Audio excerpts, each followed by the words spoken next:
గారి పైన ఈరోజు పేపర్లో చూసా మదురైలో ఎవరో కంప్లైంట్ ఇచ్చారని. సో ఇచ్చింది కంప్లైంటే. ఈవెన్ ఒకవేళ ఎఫ్ఐఆర్ రిజిస్టర్ అయినప్పటికీ కూడా దానివలన ఇబ్బందులు ఏమీ ఉండవు. పవన్ కళ్యాణ్ గారు సూటిగా అన్య మతాలని గౌరవిస్తూ తన మతాన్ని తను ప్రేమిస్తాను అని చెప్పి అందరికీ అర్థమయ్యే భాషలో చెప్పారు.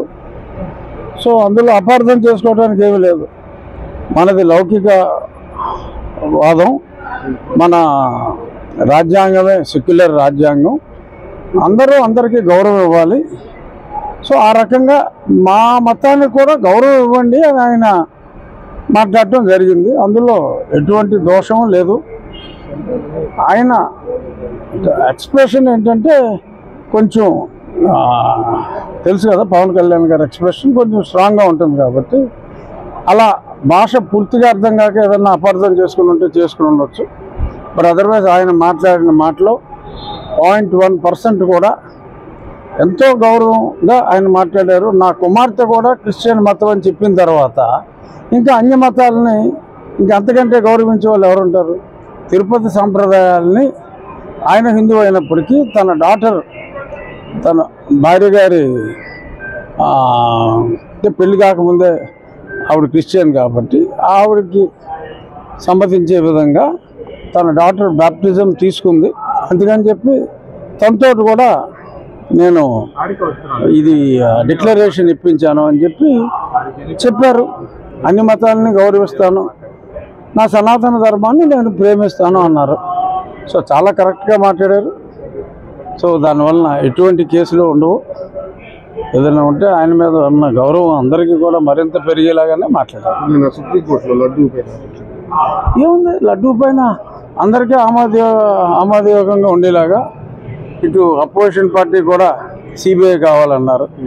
సో ఇక్కడ అక్కడ ఇద్దరినే వేసి ఆ పర్యవేక్షణకి సిబిఐ డైరెక్టర్ని పెట్టారు. ఒక ఫుడ్ సేఫ్టీ అథారిటీలో ఉన్న సీనియర్ టెక్నీషియన్ కూడా అపాయింట్ చేయమని చెప్పారు. చక్కటి కూర్పు, డెఫినెట్గా ఉన్నట్టుగా రిపోర్ట్ వస్తుంది. ఆ రిపోర్ట్ వచ్చేదాకా రిపోర్ట్ ఎలా వస్తుంది అన్నది మనం మాట్లాడకూడదు, సుప్రీంకోర్టులో ఉంది కాబట్టి. That's all. ఉత్సవాల్లో సంబరాల్లో భాగంగా తిరుమల వెంకటేశ్వర స్వామి వారిని దర్శించుకోవడం జరిగింది. చాలా చక్కటి దర్శనం. బ్రహ్మోత్సవాల సందర్భంగా ఏర్పాట్లన్నీ కూడా చాలా చక్కగా వైభవంగా ఉన్నాయి. కొత్త ఈవో గారు, అడిషనల్ ఈవో గారు, వారి కమిట్మెంట్ చాలా స్పష్టంగా కనపడుతుంది. రాబోయే రోజుల్లో మంచి బోర్డును కూడా త్వరలో ఏర్పాటు చేస్తారు. మరి ఆ తర్వాత భక్తుల సౌకర్యాలు మరింత మెరుగవుతాయని, భగవంతునికి భక్తుల్ని దగ్గర చేసే ప్రయత్నాలు అంటే గతంలో కొంత దూరం వచ్చిన మాట వాస్తవం. మళ్ళీ తిరిగి భక్తులు భగవంతునికి చేరువ చేసే ప్రయత్నంలో దేవస్థానం వారు, తిరుమల తిరుపతి ట్రస్ట్ బోర్డ్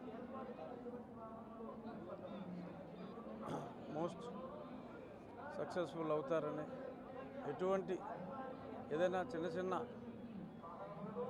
అవంతరాలు ఒకవేళ ఉన్నప్పటికీ కూడా సంప్రోక్షంతో అంతా ప్రక్షాళనం చేసి ఈరోజు అన్ని రకాల ప్రసాదాలు స్వీకరించడం జరిగింది. అంటే నేను వేరే వివాదాల జోలికి అసలు వెళ్ళదలుచుకోలే. కానీ ఇవాళ తిన్న ప్రసాదాలు అన్నీ కూడా చాలా చక్కగా అంటే మనం టేస్ట్ గురించి కాదు మనం ప్రసాదం తీసుకునేది. అయినప్పటికీ కూడా గతంలో ఏ దినుసులు వాడేవారో, ఎంత పుటం వాడేవారో అదే ఎప్పుడో 5 ఏళ్ల క్రితం 10 ఏళ్ల క్రితం తీసుకున్న ప్రసాదంలాగా మళ్ళీ ఉంది. ఒక లడ్డూయే కాదు, అన్ని ప్రసాదాల్లో శ్రీవారికి కైంకర్యం చేసే అన్ని ప్రసాదాలు కూడా గత వైభవాన్ని సంతరించుకున్నాయని చెప్పి ఈ సందర్భంగా ఇప్పుడే ప్రసాదాన్ని సేవించిన వ్యక్తిగా నేను ఘంటాపథంగా చెప్పగలను.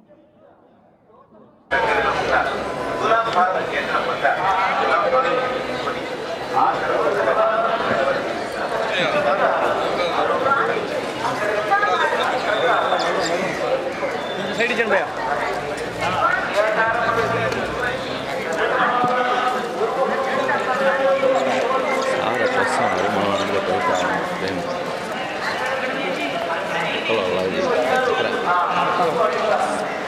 వాహనం వచ్చాము ఎక్కడ సార్? 8 సార్. ఎక్కడ